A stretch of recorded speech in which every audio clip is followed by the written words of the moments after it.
सेवण शरीफ report Mohammad सफ़र सेवाणी deputy commissioner जाम sorrow रियाज़ हुसैन वसाण जी हिदायतन ते असिस्टेंट कमिश्नर सेवण मोहम्मद अली गोपांग जी सदारत में सेवण ऐं भान सईदाबाद जे बर्फ़ खानन जे मालिकन सां हिकु अहम गॾिजाणी थी गुज़री। गॾिजाणी में सेवण ऐं भान सईदाबाद जे बर्फ़ खानन जे मालिकन ऐं मार्केट कमेटी भान सईदाबाद जे मुलाज़िमनि शिरकत कई। हीट स्ट्रोक ऐं गर्मी में वाधारी सबबि बर्फ़ जी घटि पैदावार ऐं बर्फ़ जे रेट मुतलिक़ गॾिजाणी कई वई।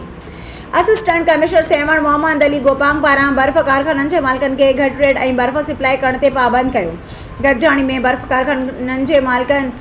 असिस्टेंट कमिश्नर सेवण खे उन ॻाल्हि जो यकीन ॾियारो त हू घटि अघ में बर्फ़ सप्लाई कंदा। असिस्टेंट कमिश्नर सेवण मीडिया खे ॿुधाईंदे चयो त अॼु सेवण जे बर्फ़ खाननि जे मालिकनि सां हिकु गॾिजाणी कोटाई वई, जंहिंमें बर्फ़ खाननि जे मालिकनि खे पाबंद कयो वियो त इहे सेवण शहर जे तालुके सेवण जे अंदरि घटि अघ में बर्फ़ सप्लाई कनि, जंहिं ते बर्फ़ खाने जे मालिकनि असिस्टेंट कमिश्नर खे यकीन ॾियारो त असां बर्फ़ घटि अघ में विकिरो कंदासीं त जीअं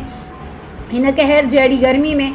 तालुके सेवण जो ग़रीब अवाम पंहिंजे बचनि खे थधो पाणी पीआरे गर्मी खे घटाए सघे।